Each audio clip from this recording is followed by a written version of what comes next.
தென்னாட்டு Bernard Shaw, பேரறிஞர் அண்ணா பிறந்த மண்ணில் எங்கள் பேரியக்கத்தின் அண்ணா வருகிறார் உங்களிடம் பேசுவதற்காக.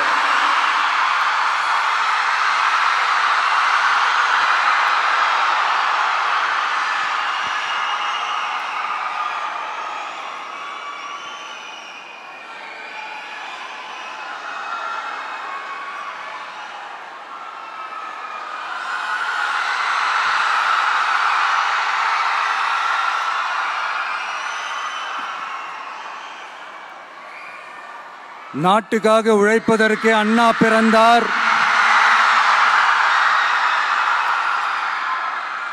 பொது நலத்தில் தானே நாள் முழுக்க கண்ணா இருந்தார்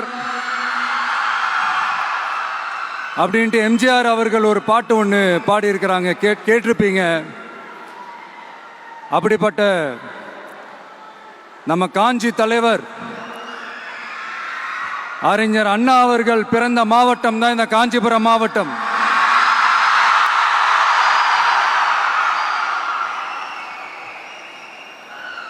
தன்னுடைய வழிகாட்டின்றதுனாலேயே தான் ஆரம்பிச்ச கட்சியினுடைய கொடியில அறிஞர் அண்ணா அவர்களை வச்சவர் எம்ஜிஆர். ஆனா அறிஞர் அண்ணா அவர்கள் ஆரம்பிச்ச அந்த கட்சியை அதுக்கப்புறம் கைப்பற்றினவங்க என்னெல்லாம் பண்றாங்கன்னு நான் சொல்லிதான் உங்களுக்கு தெரியணுமா என்ன? மக்களே, உங்களுக்கு தான் அது நல்லா தெரியுமே.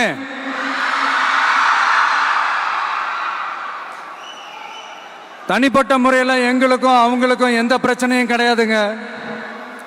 எந்த வாய்க்கா வரப்பு தகராறுலாம் எதுவுமே கிடையாதுங்க. அப்படியே இருந்தாலும் அது நம்ம கண்டுக்கவே போறது இல்லைங்க. தனிப்பட்ட முறையில் அவங்களுக்கு வேணா நம்ம மேல வன்மத்தோட இருக்கலாங்க. ஆனா நாமெல்லாம் அப்படி கிடையவே கிடையாதுங்க. ஆனா உங்களை என்ன நம்ம எல்லாரையும் பொய் சொல்லி நம்ப வச்சு ஓட்டு போட வச்சு ஏமாத்தினாங்கல்ல,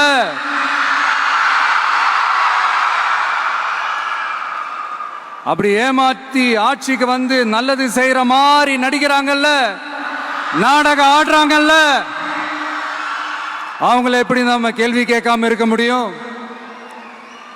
அதனால அவங்கள நம்ம கேள்வி கேட்காம விட போறதே இல்லை.